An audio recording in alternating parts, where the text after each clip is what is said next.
Hi, and welcome back. Today we're going to be going over test number 9, section number 9, which is the last reading section of test number 9. It's found on page 920.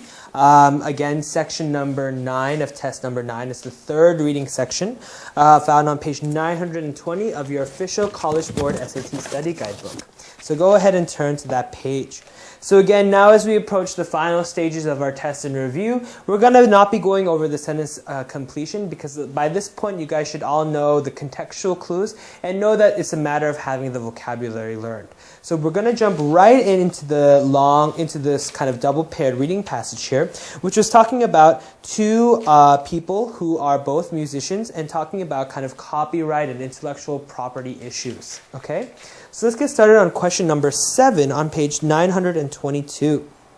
Number 7.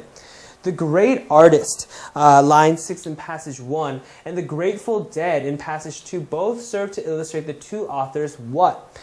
Here, what are they both talking about? In line 6, they talk about how, our songs his songs, the author, were recorded by great artists like Ray Charles, Elvis Presley, the Beatles, Rolling Stones, right? The Grateful Dead in passage 2 is his reference to, if we look here, on line 57, the Grateful Dead for whom I once wrote songs, learned by accident that if fans tape concerts, blah, blah, blah. So they're both mentioning these great artists, the guy and the Grateful Dead, as examples of what? Examples of musicians each author has worked with or worked for, right? The author of one has written songs for Elvis Presley and Ray Charles, whereas author 2 worked for the Grateful Dead, also a very famous band, right?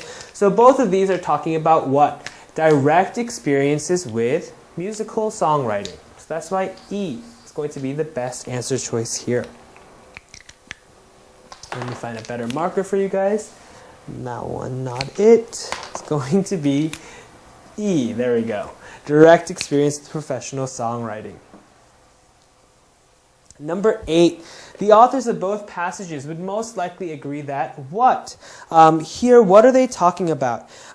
Both of them, let's identify what they disagree with. They disagree with the fact, passage 1 author says that downloading music illegally is stealing music, right? Whereas the author of passage 2 says that actually, giving away music for free isn't not necessarily the worst idea. It's not necessarily not stealing money, but it can actually help you earn more money, right? He says for the Grateful Dead would allow them to record their concert music